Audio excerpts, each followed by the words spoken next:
This is officially the worst first 8 minutes in the history of YouTube live streaming. This is what happens when you're doing this whole thing for the first time. Those of you who are still here, God bless you for it. All right, we're going to start this whole thing from scratch. So let's just imagine the first 8 minutes never happened. Everybody, welcome to Wednesday Night Live with Wat2K99. I am Wat2K99. Yes, I'm here. Yes, all I had to do was click on the little thing over here, and whoop, here I am. So what we're going to do tonight, I'm going to talk a little NFL. We're going to break down all 32 teams briefly in the NFL. ESPN did a ranking recently, ranking every team's roster from 32 to 1, and they rated them overall. They broke down their strongest unit, their weakest unit. They also talked about rating the overall teams in terms of age, talent, and just the overall picture and reasons to be optimistic. So it's really about player strength. So I'm going to run through each of those teams from 32 all the way up to 1, and I think a lot of teams, let's be honest, they tend to overhype their team a little bit. Everybody wants to think their team has a shot at the playoffs, have a shot at the Super Bowl. Oh my goodness. See, Rivka, this is why we get along so well. I can't stand Barnwell. Believe me, I was not using any takes that he had to say.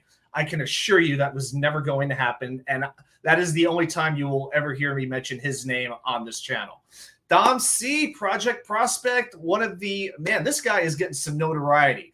Hey, they let Todd McShay go at ESPN, and I think the reason is they're watching Dom C. That's what I'm thinking. Yeah, let's go back through the chat really quick. Let's give a quick shout out to Robert Bartolo. I don't know who that is. Maybe he's a cousin of Bartolo Colon.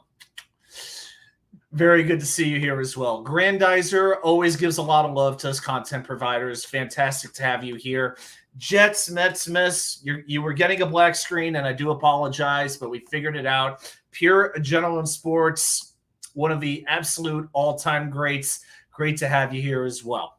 Okay, so let's talk about these rosters. So at number 32, ESPN has the Arizona Cardinals. I think we can make a whole lot of sense out of that. I mean, outside of Budda Baker at safety, not a lot of elite level talent. Kyler Murray is as flammable a quarterback as there is, with the attitude to boot. Here's all you need as a franchise. So after Philadelphia lost the Super Bowl to Kansas City this past February, I went on to Philadelphia Sports Talk Radio because I wanted to hear what their fans had to say. Philadelphia is a very loyal, rabid sports town. Were they going to be upset? Were they going to be disappointed? One caller after another said the same thing. Jonathan Gannon sucks as a defensive coordinator, and he has to go. They were all over their defensive coordinator. The defensive coordinator for a D that was absolutely fantastic, had 75 sacks, but at the end of the day, fell one game short. Well, 3 days after that Monday happens, what does Arizona do? They hire Jonathan Gannon as their head coach. It's almost like Arizona wanted to say, we know better than you. We're going to prove everybody wrong. I could see that hire being something. If you had that many people upset with him in Philadelphia, I could see that hire being a Ken Wisenhunt, a Ray Hanley, a Matt Patricia type of hire. Rich Kotite even. I don't even think it could go past – it may not go past 2 years. I think Jonathan Gannon, if you're placing a bet on the first coach to get fired, don't be too shocked if it's Jonathan Gannon. So 32 is Arizona. Number 31, we've got the LA Rams. Now, Aaron Donald, fantastic defensive tackles, one of the best that we've ever seen. And by the way, feel free to put your chats in there. I will be sure to highlight those at some point. Yeah, Rivka, I completely agree. Kyler Murray is completely flammable. He is the human gas can of quarterbacks, not just the way he plays the game, but also his attitude and his approach. It's like you have the performance of his average Zach Wilson with the attitude of Jamarcus Russell. Hard pass on him. So with St. Louis, pretty much you have Aaron Donald, and then you have the rest of the defense. I mean, if you look at the Rams starting defense, how many of these players does the average football fan know? I mean, who knows what position Russ Yeast plays? Who knows what position Byron Young plays? Or Christian Roseboom? I just want an excuse to say the name Christian Roseboom, okay? And certainly you have some talent on offense with Cooper Kupp and Tyler Higbee, guys like that. And I like the drafting of Steve Avila at left guard. But the Rams, man, they sold their souls for that one Super Bowl, and good for them that they got it, because it's going to be a long time before they're in contention for one ever again. Now, number 30, they've got the Indianapolis Colts. And I got to tell you, I don't think any team disappointed me last year as much as the Colts did. I really thought they would have a legitimate chance to win that division. I thought it was going to be them and Jacksonville, with Tennessee taking a step back. Well, they've got their strongest unit as defensive tackle and the weakest as the secondary. Now, the secondary has lost Stephon Gilmore. They lost Rodney McLeod. You do have Kenny Moore and Julian Blackman in the secondary, but and you have one of the best guards in football in Quentin Nelson. But looking at the Indianapolis roster, it's pretty amazing how far they've stepped back. They're not that different from the Rams, in that you have a top defensive lineman, the top defensive tackle, really, and how many other players do you really know? Does the average football fan know? I mean, Shaq Leonard at linebacker, he can be pretty serviceable, but and they're trusting their roster to Anthony Richardson, to a very young quarterback who's going to have some weapons to work with. I will say this: I like Indianapolis's playmakers, Michael Pittman, Alec Pierce. I like him very much. They drafted Josh Downs. And at tight end, you have kind of an interesting 1-2 punch between Mo Alley-Cox and Jelani Woods, a player that a whole lot of guys wanted. A lot of teams wanted Jelani Woods, and he just kept rising up those draft boards.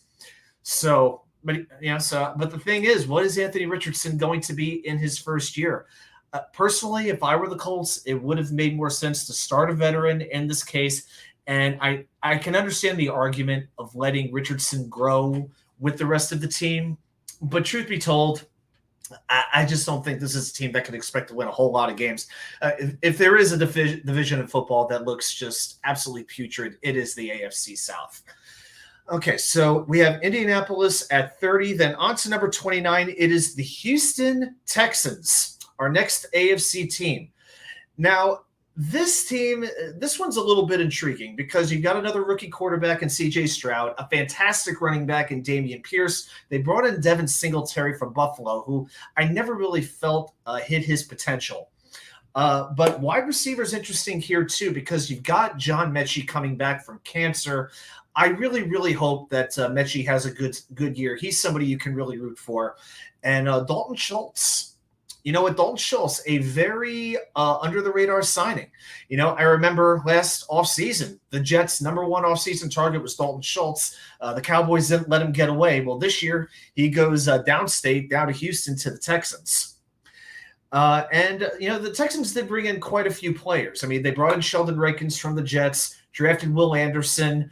You've got Derek Stingley in the secondary from last year. Also signed Jimmy Ward to play safety. There are a lot of very interesting players here. And another guy they brought in, by the way, is Tank Dell. Very explosive returner. That was a guy a lot of people were projecting in their mock drafts. A lot of people wanted to take him in the middle rounds. Tank Dell's got some pretty nice upside. So Houston, I think they're going to be one of those annoying, pesky teams. They're just going to kind of hang around. They're going to steal a win here or there. I could see Houston upsetting a whole lot of knockout pools at some point during this year. We'll have to see. We'll see what DeMeco Ryans is as a coach. I think that's going to have a lot to do with how they go. Now, so we had Indianapolis at 30 and Houston at 29. Why not go to Tennessee at 28? We've got 3 AFC South teams in a row. I'm not going to spend too much time on them. I just think they're a team that's well on the fall. At 27, we've got Tampa Bay. So at wide receiver, when you have Mike Evans and Chris Godwin, can't do too much better than that.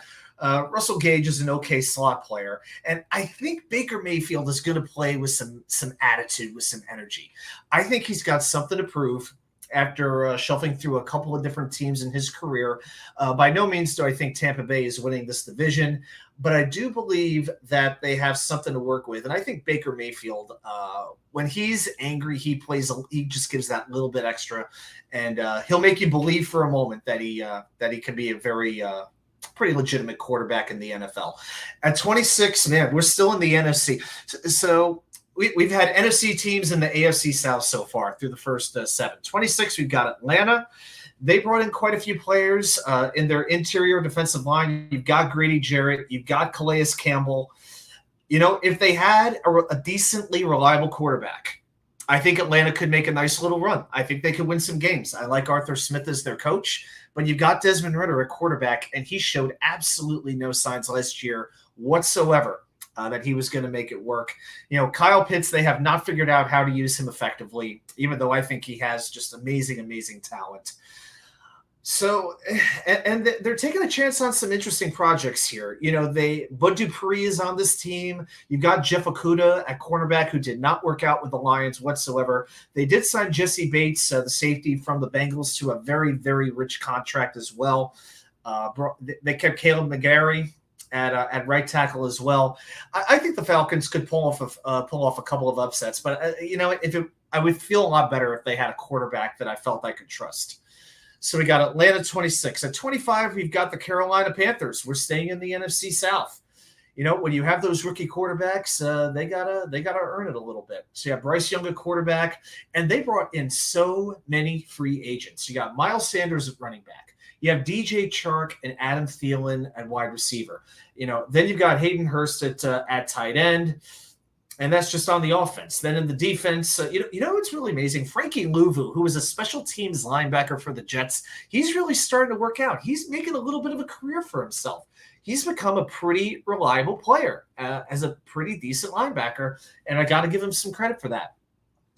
Carolina also drafted Jonathan Mingo. That's a player I'll be looking at. Mingo is another guy who really rose up the draft boards. And after they traded DJ Moore to Chicago, that left the Panthers very thin at wide receiver.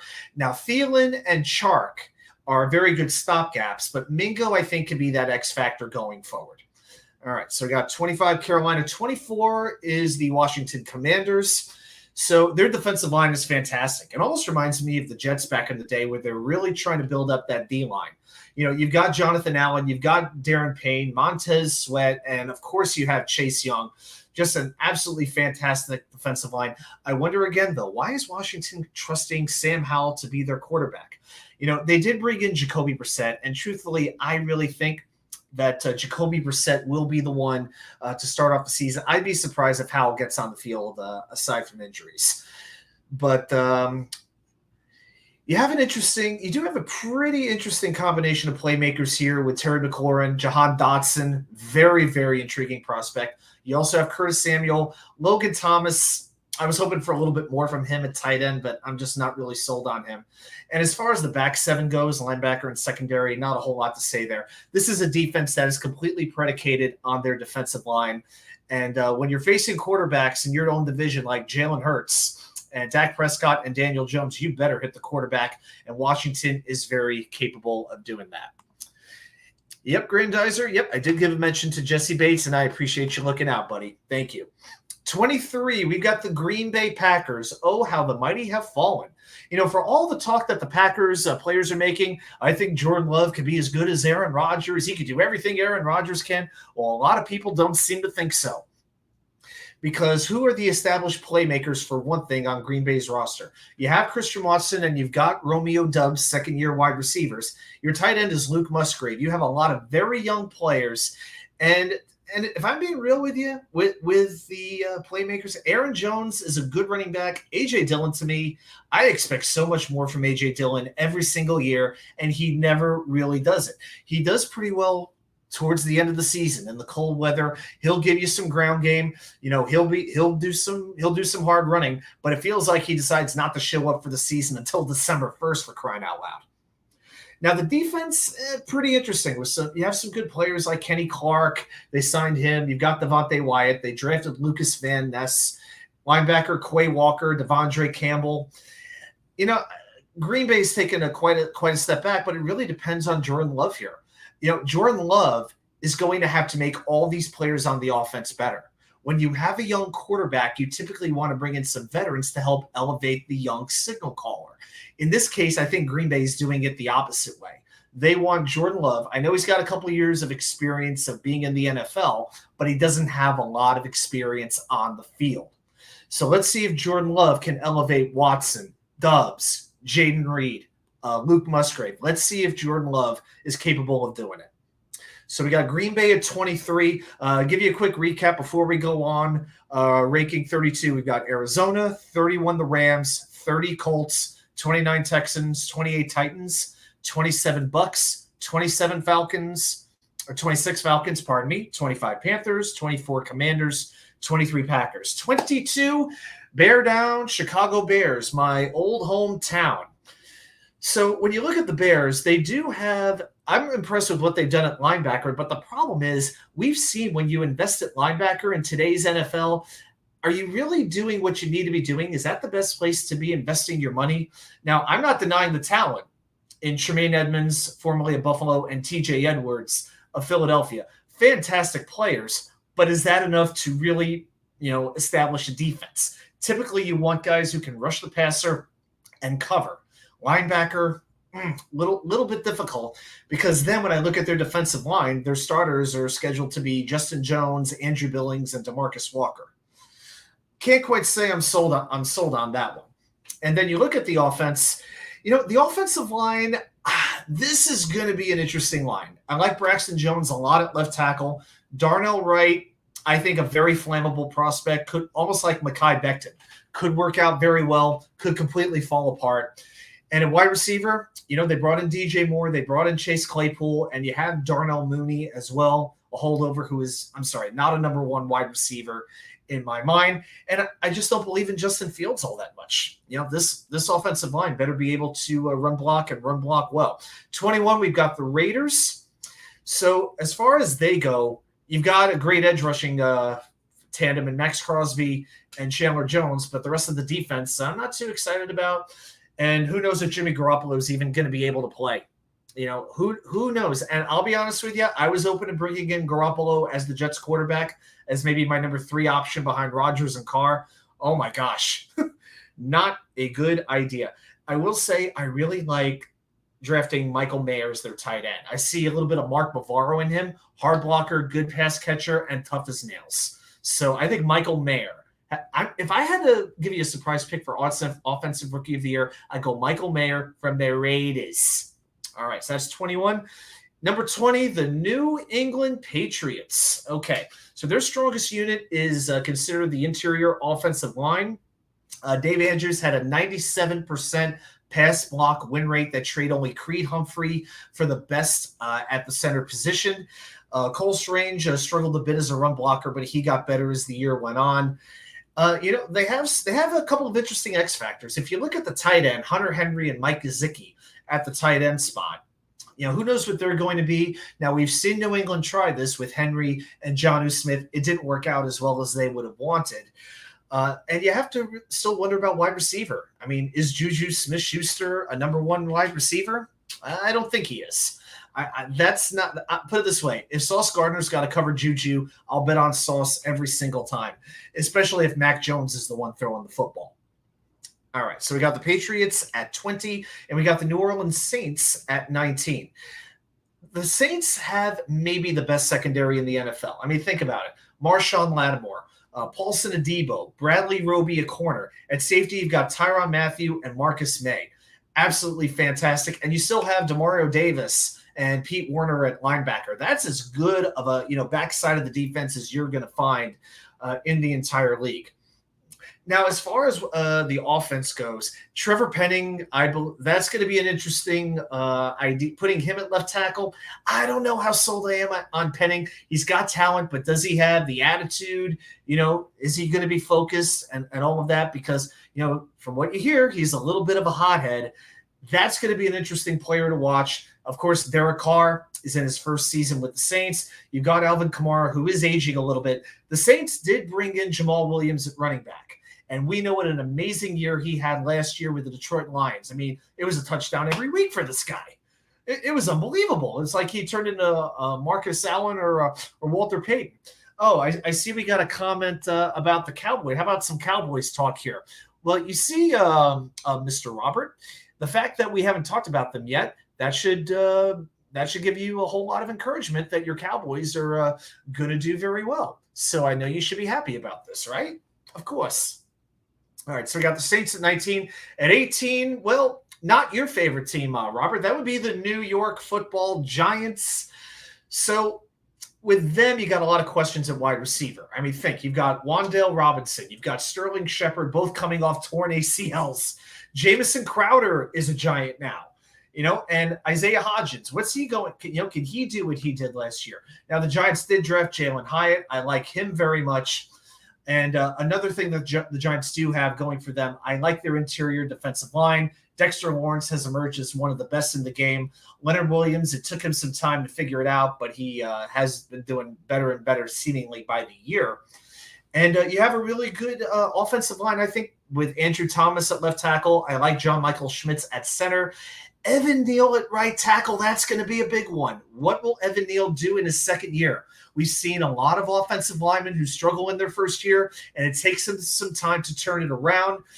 It's going to be a big deal for him to hold his weight this season. Number 17, we've got the Detroit Lions. Okay, so as far as the Lions go, you have a very good offensive line, bookended by the tackles in Taylor Decker and Penei Sewell. You've got Frank Ragnow at center, absolutely excellent. Defensive line you got to worry about, though. Isaiah Buggs, Alan McNeil, Aiden Hutchinson had a good rookie year, but not what I would call a great year. I like that they brought in their safety room. I think is going to be really, really good this year, and they needed to improve the pass defense. You brought in C.J. Gardner-Johnson from the Eagles. You've got Kirby Joseph, drafted from Illinois. Illinois is a school that just manufactures safeties. Like Penn State used to manufacture linebackers. Ohio State now manufactures wide receivers. Well, Illinois does the same with safeties. Now, it's going to be interesting with Jameson Williams being suspended for a couple of games due to I believe it was the gambling suspension as well. But you do have a good 1-2 punch at running back with Gibbs and David Montgomery as well. He went over to the Lions from Chicago. All right, on to the first half. 16, we've got the Minnesota Vikings. And if you're wondering, there's still 3 AFC East teams yet to come. Okay, so as far as the Vikings go, that's another team that's really anchored by the offensive line. Christian Darrisaw is a really, really good left tackle. Brian O'Neill, a very underrated right tackle. He's got a 95% pass block win rate. Cornerback, got to worry about that a little bit. Patrick Peters, they lost all their 4 cornerbacks. Patrick Peterson, Chandon Sullivan, Cam Dantzler, Duke Shelley. Those were Minnesota's top 4 corners last year. Adios. They're all out of here. Every single one of them.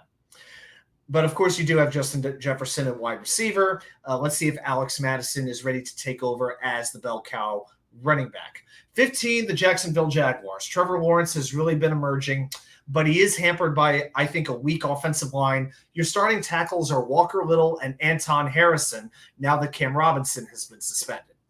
Okay, so you have to wonder about that because nothing will kill a quarterback's career faster than shoddy offensive line play. All right, so we got Jacksonville at 15. 14, we've got Pittsburgh. So you have TJ Watt, enough said, and also you have Alex Highsmith. He finished 6th in the league last year, 14.5 sacks.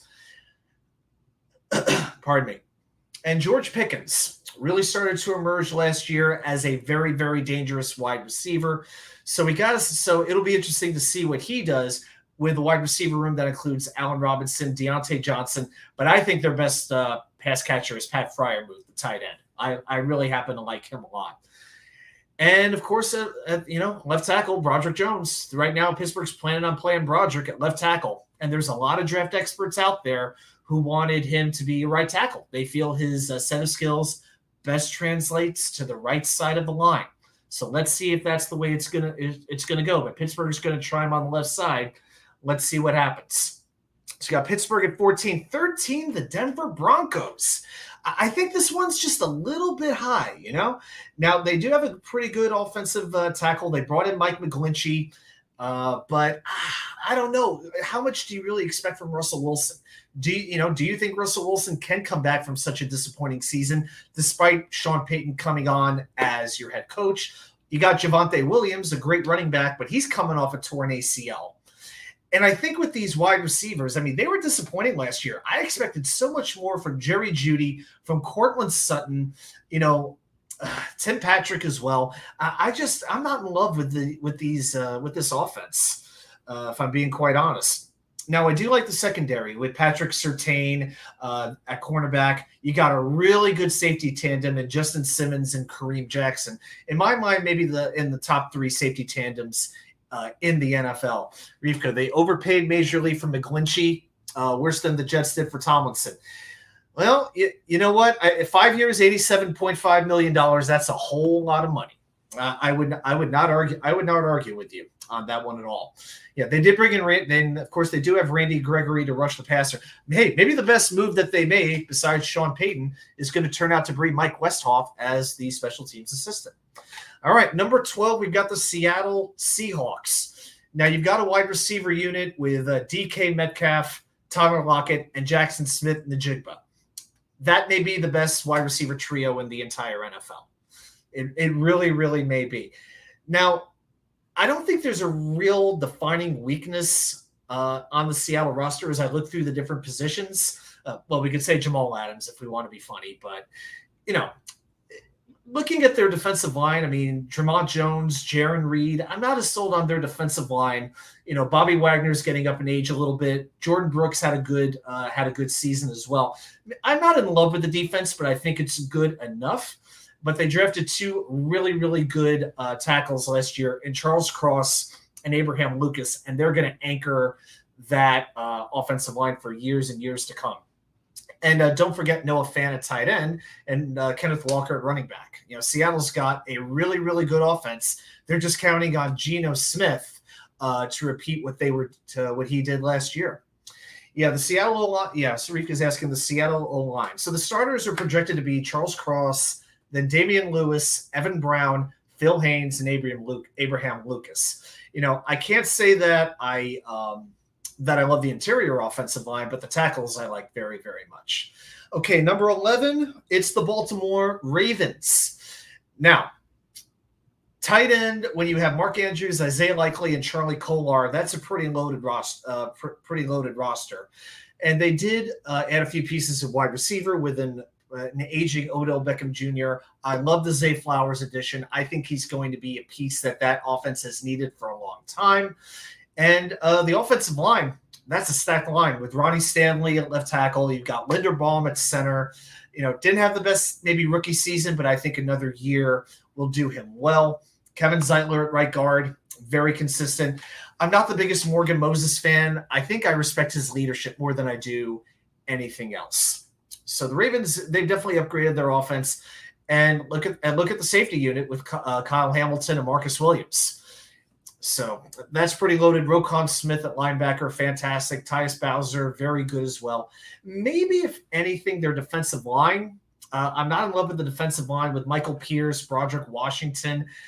It's an okay defensive line, but that's a defense that I think their best unit is their secondary. And when was the last time that we could say that about the Baltimore Ravens? You got Marlon Humphrey as your number 1 corner, which is pretty good. So that's 11. And at number 10, you've been waiting for it. It is the Jets, Jets. Now, I'll spend a minute on this one. So for the strongest unit, oh my gosh, it's Tony Alexio. Oh, the king of the Chris Streveler fan club. And he came in just at the right time. So Tony will be happy to know that they named Chris Streveler as the team's X Factor. I'm kidding. No. So they ranked the Jets. Robert Bartol, was that the same Damian Lewis from Billions? I don't have the network. What can I tell you? So the strongest unit is cornerback. I don't think anybody can argue that. Sauce Gardner, DJ Reed, Michael Carter, a fantastic 1-2-3 punch at corner. Now, the only concern is if one of them gets hurt, what's going to happen? Brandon Echols is suspended for the first game of the season. He'll be back for week 2. And after that is Bryce Hall, who, we all like Bryce. We all like Bryce Hall's story, but, he was hideous last season. So the cornerback is fantastic, but it's very top heavy. That is something we need to keep in mind. Now, this surprised me. So ESPN said the Jets' weakest unit was offensive tackle. Now, if it was me, I would have said it would have been safety. When the starting safety unit is Jordan Whitehead, Adrian Amos, throw in Tony Adams, throw in Ashton Davis. I'm not very sold on that safety unit. And feel free to put some comments. Like, what do you think the strongest Jets unit is, position-wise, and the weakest unit? But with the weakest unit, here's what they're saying. Dwayne Brown is a former star. Becton is a first-round pick. Brown is 37. Becton has played 48 snaps over the last 2 seasons. And the contingency plan is Billy Turner and Max Mitchell. Well, here's my thing with that. We don't know how the pieces of the puzzle are going to fit, but the Jets have a lot of different ways to possibly plug the pieces in. Between Dwayne Brown, Mekhi Becton, Max Mitchell, Billy Turner, Carter Warren, who they just drafted, Kalusti, however you pronounce his name, the tackle that they just drafted, that they signed away from New England. And I know they're going to do everything they can to avoid putting Elijah Vera Tucker back at tackle, but if that's what you have to do, you know he can play right tackle in an absolute pinch.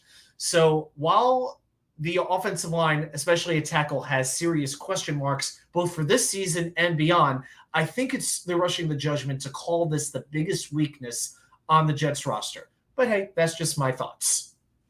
So the Jets are at number 10. Now, number 9, this one's interesting to me. Number 9 is the Cleveland Browns. Clearly, this list does not take into account coaching or karma. Because if you factor that in, I think you got to drop the Browns about 10 spots, okay? So they love the Browns offensive line. ESPN does. You've got Jedrick Wills and Jack Conklin at tackle. Ethan Posich, they kept him at center. Joel Bitonio, Wyatt Teller, 2 excellent guards. The Browns have an absolutely fantastic offensive line. There's absolutely no doubt about it. And that helped propel Nick Chubb to have such a good fantasy year that he did. Okay, then, of course, they added Elijah Moore in wide receiver. We'll see what he winds up doing. A lot of people really like David Njoku at tight end. I personally am not a big fan of his. I think he's very prone to drops. He can make some nice plays, but he's not a consistent target the way a Mark Andrews is. Certainly not the way that a Travis Kelce or a tight end like that would be. He'll make a few catches a game, and then he'll completely disappear. But then at defensive line, you got to remember their defense. They brought in Dalvin Tomlinson, defensive tackle from Minnesota. You still have Myles Garrett, one of the best pass rushers in football. I really like JOK, Jeremiah Owusu-Koramoah, at linebacker, and they kept Anthony Walker, who I have been wanting the Jets to sign for the last 2 seasons. A very good sideline-to-sideline tackler. We talk about the Jets defense needing speed at linebacker, and man, oh man, did I ever want that. And you have Denzel Ward and Martin Emerson at cornerback as well, which is pretty good too. So on paper, you know what? The Browns do have a pretty good roster. They definitely made some upgrades, but at the end of the day, they're the Browns. And how much do you really expect from Deshaun Watson? That's the question. Now that he's got a whole off season under his belt, to refuel, to get everything going again, let's see what Deshaun Watson does with the Browns.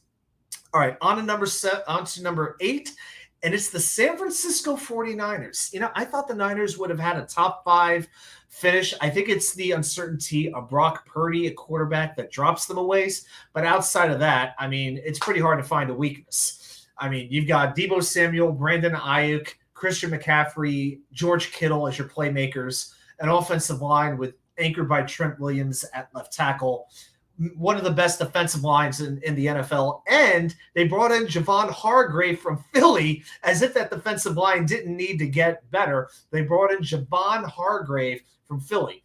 Throw in Eric Armstead, Javon Kinlaw, Nick Bosa. At linebacker, you've got Fred Warner and Dre Greenlaw.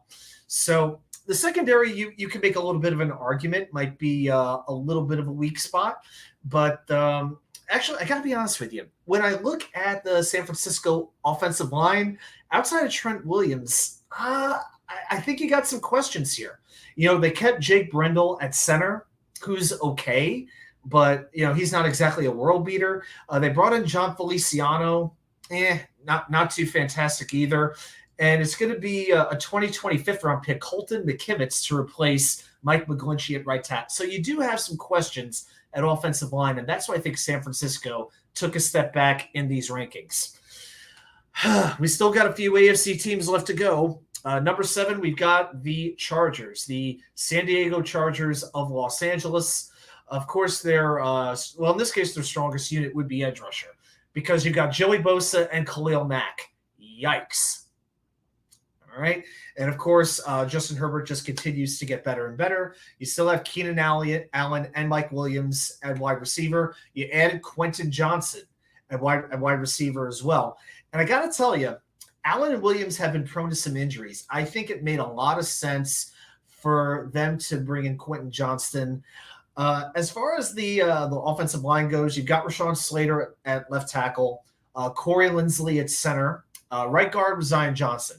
I think there are a lot of teams who wanted Zion Johnson out of Boston College, but the Chargers were able to get him, and I think they're the better for him. Rivka, Chargers a bit overrated in my opinion. Rivka, I will point this out. This is not taking into effect coaching. If we factor in the coaching, we will drop them a few spots, but this is really just about the players themselves. But I absolutely understand your point.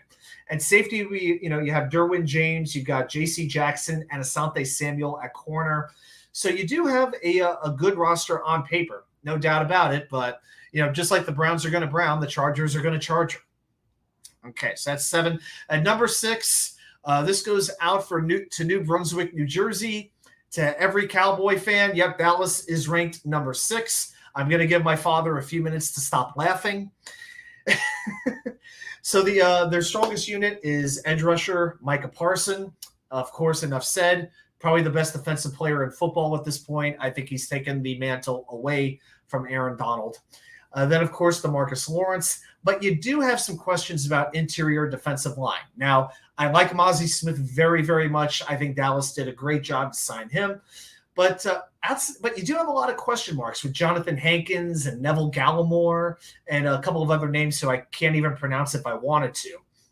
But the Dallas did bring in a couple of interesting players. And I think the one who I'm most interested in is Stephon Gilmore at cornerback. When Gilmore plays, he's very good. But Gilmore, he's kind of been shuffling around the league a little bit. So Dallas is really taking a chance by signing him. Let's see how that works out. Pardon me. And it looks like Ezekiel Elliott is on his way.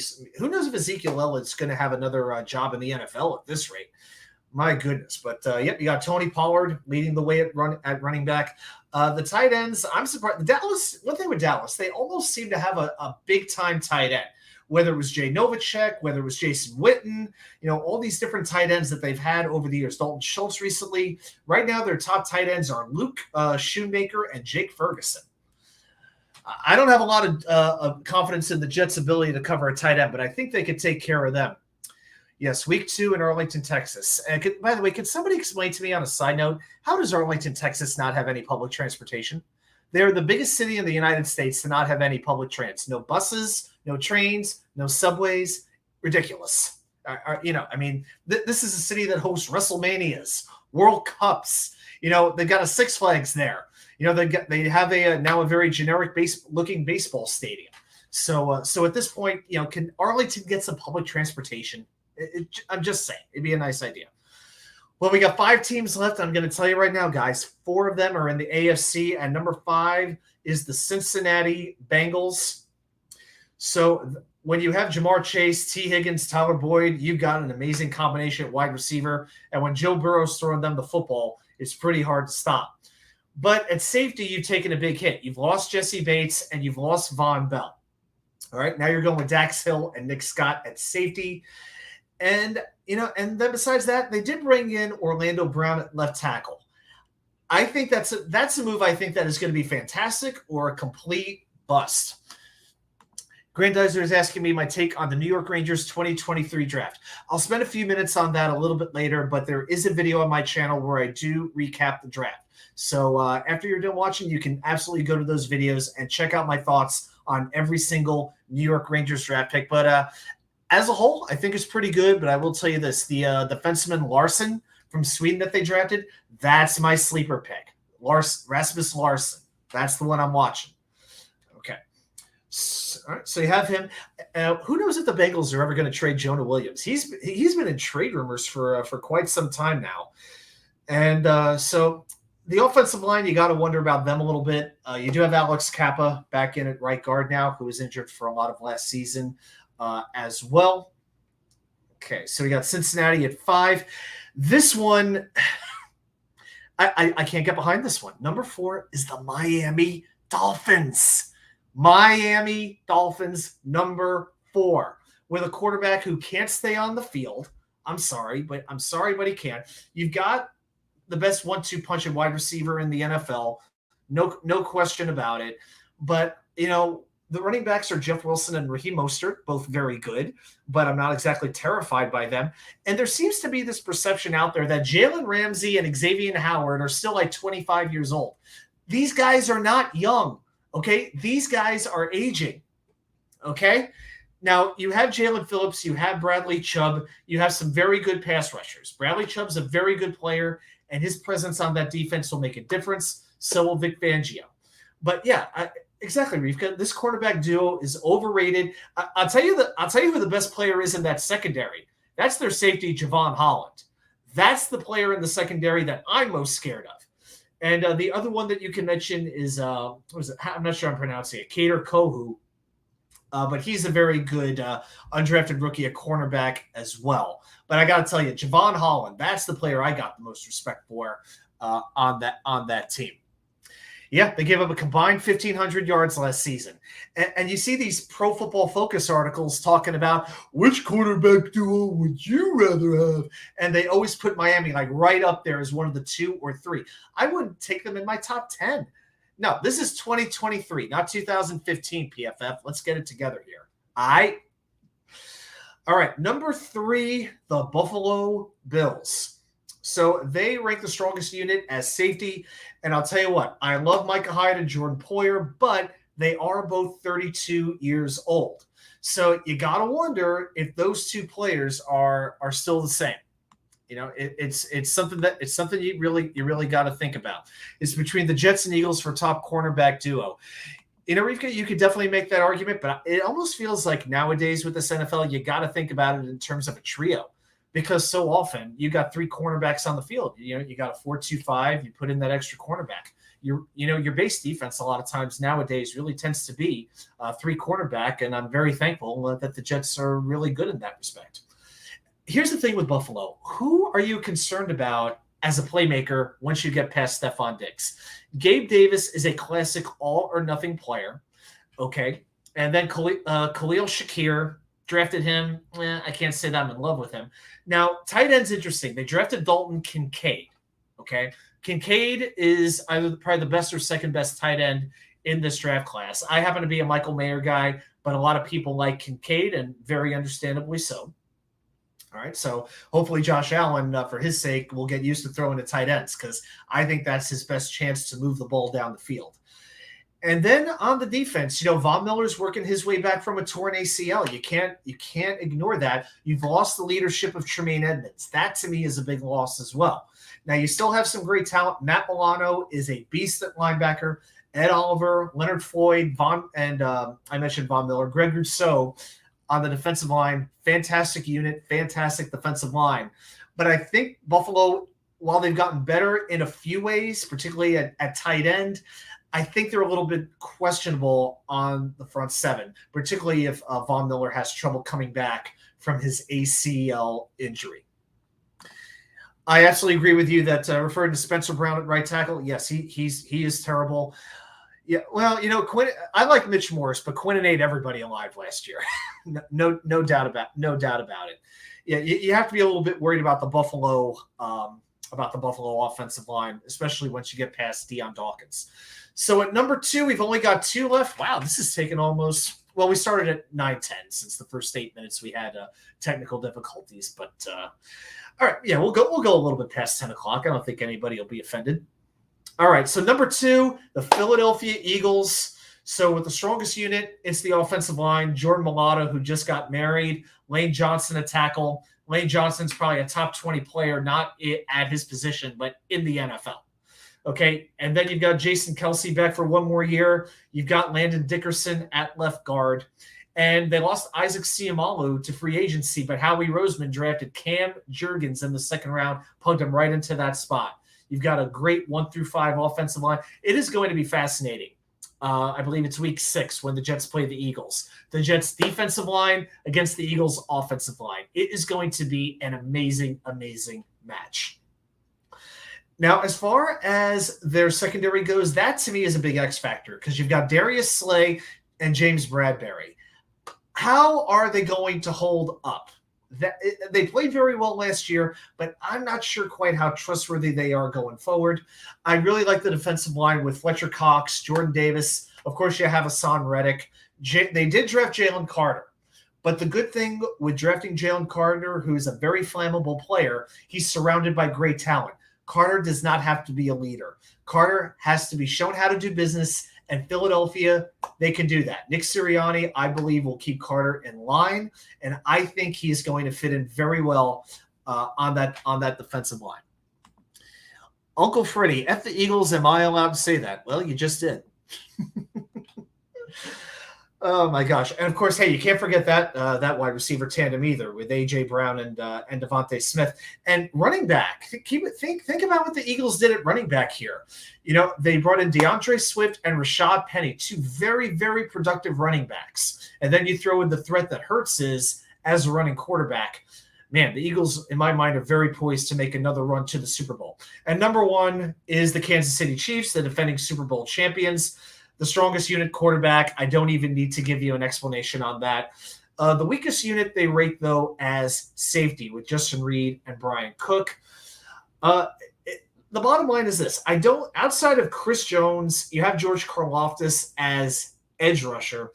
But, you know, the Chiefs don't exactly have a very famous defense where you know a whole lot of players. But they have very good players at the positions where they need them. You know, I like Trent McDuffie. I like Jalen Watson, a cornerback. But it's really, to me, all about the offensive line. To me, this offensive line is amazing, particularly in the middle. I think this is the best interior offensive line the game has to offer, with Joe Thuney at left guard, Creed Humphrey at center, Trey Smith at right guard. Now, Isaiah Pacheco has also emerged as a really, really good running back. Justin Reed did stink last year, Rivka. Yeah, that's probably why ESPN ranks their safety room as about the worst one in the league, as the worst unit on the team. But you got to wonder about Kadarius Toney. Will he be able to stay healthy? Because Toney is an amazing talent, then he'll miss 3 or 4 games. You know, you've got Sky Moore, very good young talent. We know what Travis Kelce is. Like, realistically, you can make an argument for the best unit on this team being quarterback, tight end, or interior offensive line.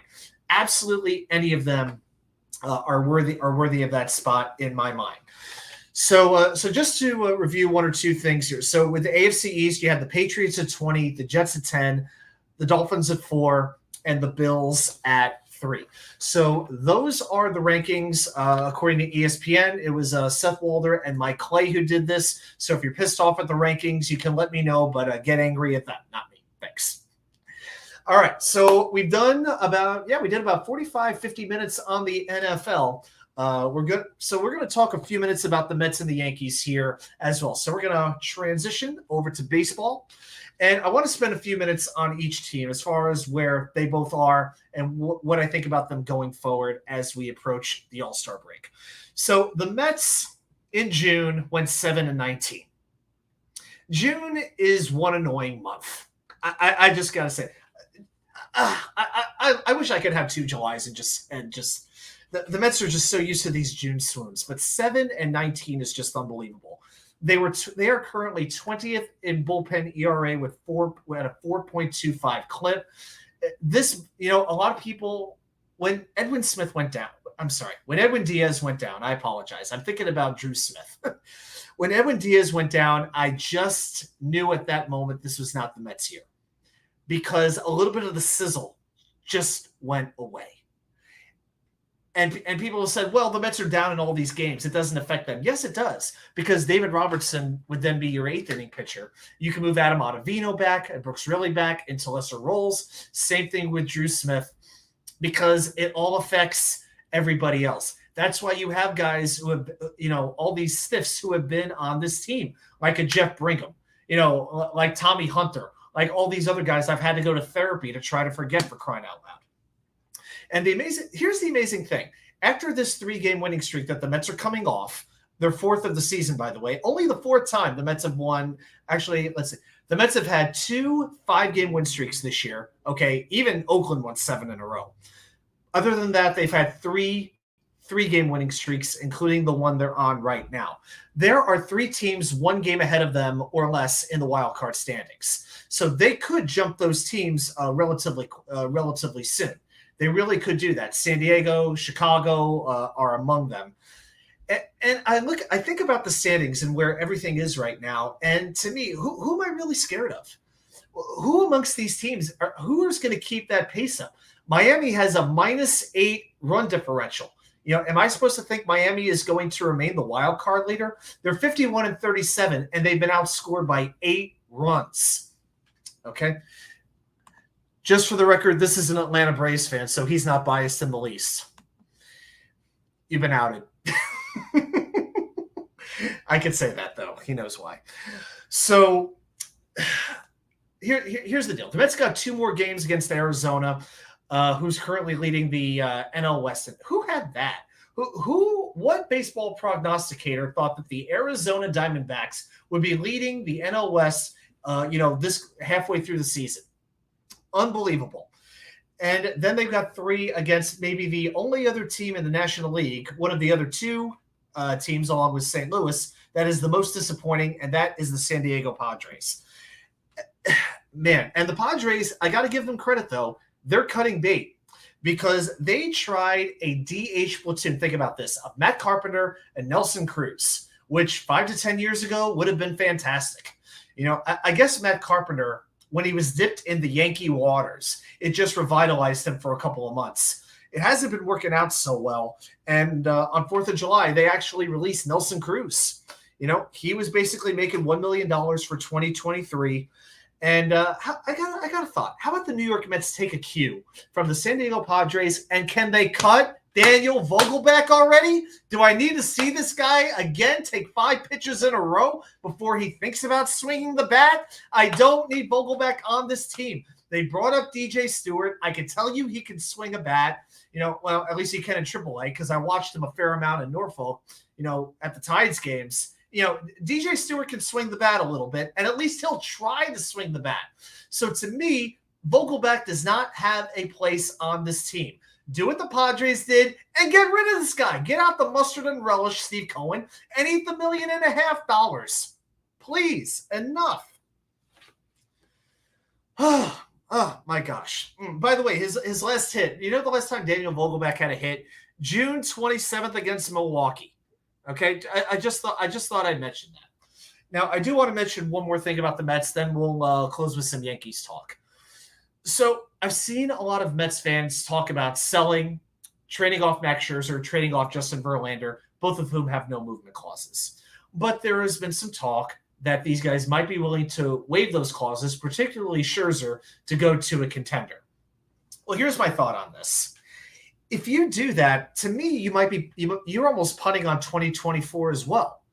Because if you're letting go of Scherzer, think about this. Carlos Carrasco is going to be gone. You have Kodai Senga under contract. You have Justin Verlander under contract. Do you trust David Peterson or Tyler McGill or Joey Lucchesi in this rotation? The Mets have some young pitchers, but they're not going to be ready for the big stage next season. They're 2 or 3 years away. Mike Bassel, Blade Tidwell, these are guys that we're not even going to be talking about until 2025, okay? So you still have to buy your pitching because the Mets' best prospects are all position players. Now, I will say this. There are some very intriguing starting pitchers who are scheduled to hit the free agent market last year. Shohei Ohtani, of course, Luis Severino, Blake Snell, Lucas Giolito, Aaron Nola, Jose Urias, Jordan Montgomery, Clayton Kershaw, even for a 1-year deal. But, hey, the Mets are the kings of signing like 40-year-old pitchers, and Kershaw is actually pitching well this year. So, he would kind of fit right in at this point. But the Mets do have some starting pitchers that they could go after if Scherzer is willing to get traded. And here's the thing. Scherzer doesn't suck. It's very easy to write on social media, oh, Scherzer sucks right now. Scherzer is a very average pitcher. The problem is he's getting paid $40+ million to be better than that. he giving leads back, giving 3 leads back to Arizona the other night. 1-0 lead, give up a home run, opposite field to Corbin Carroll. How good does Corbin Carroll look, by the way? Oh my gosh. 4-1, give that lead back as well. So Riva said Vassell was promoted to AAA. I may expect him to make his debut this season. I got to be honest with you, I have not seen any talk that he would make his debut with a big club this season, but if he does, I'm here for it. Uncle Freddie, glad I found this. Good luck with Wednesday Night Live. Uncle Freddie, thank you. I appreciate the well wishes. Feel free to like and subscribe if you haven't already. I definitely appreciate it. So we'll see what the Mets wind up doing with their starting pitching. But I got to tell you, you might need to consider trading Tommy Pham soon. The guy has been lights out. His value is not going to be any higher, and you might be able to get a couple of big pieces back. 1 or 2 good prospects back for a bat that is really working out well. I could see that happening. Certainly David Robertson, I think, would be a very good trade target for a lot of teams as well, because we know every team wants that bullpen arm. Hey, Jets, thanks for stopping by, man. I really do appreciate it. Feel free to watch the show from the beginning. Just make sure you skip the first 8 minutes when I still had a black screen. Yeah. Hey, rookies' mistakes. We all go through them. And I will spend a few minutes on the Yankees really quick. Even though I'm a Mets fan, I want to be fair as I can be. I'll give the Yankees credit. 500 without Aaron Judge, which is about what you would expect them to be. Right now, they have the last wild card spot. 2 games behind them are the Toronto Blue Jays. Now, the Orioles did take a 6-3 lead and going into the bottom of the 9th as I'm speaking right now. Pardon me. And let's see. And right now, the Orioles are 2 games up on the Yankees in the wild card standings. Houston right there in between. And that wild card race is going to be really good. But it is really a shame that Mike Trout got hurt because, the Angels were kind of on the outside looking in, and they would have been a really, really interesting contender to see if they could work their way into that wild card spot. But, he gets hurt. Mike Trout does, plus Anthony Rendon, who he's basically made of glass. Oh, my gosh. He got hurt as well. Joey Chestnut, I believe he did 61 or 62 hot dogs after the 2-hour lightning delay, I believe it was. I didn't have a chance to watch this one. But I know it was delayed by lightning, but I'm glad they went ahead and did the contest. That was very cool. I know Chestnut was very disappointed with his own performance. He could never really get into his pace. Yeah, I know when I did my hot dog contest, it was all about the pace. Now, my goal was to pretty much not explode when I was doing that. But it was definitely fun. But the one big loss that the Yankees took was in their bullpen. So their reliever, Jimmy Cordero, is suspended for the season on charges of domestic violence, child abuse. And he has been kind of an underappreciated piece in this bullpen. The Yankees bullpen has a 2.82 ERA, best in the major leagues. They've allowed the fewest home runs of any bullpen and generated the highest ground ball rate. Now, Cordero has been a part of that. 97-mile-an-hour fastball, very good slider. He has not allowed a run in 23 of the 31 innings that he has pitched. And this year he had a 3.86 ERA in 32 innings. I think that's going to be a loss for this Yankee bullpen. Not going to accuse anybody, innocent until proven guilty, but the charges are very serious. And if he's suspended for the season, very, very, very big deal. So let's see what happens as far as that goes. But I'm going to wind it down for right now. I want to thank everybody for joining me on the premiere edition of Wednesday Night Live. Come back, same time, same channel next week. Be well, and I'll see you right back here with more content from you know where, the Wicker Chair.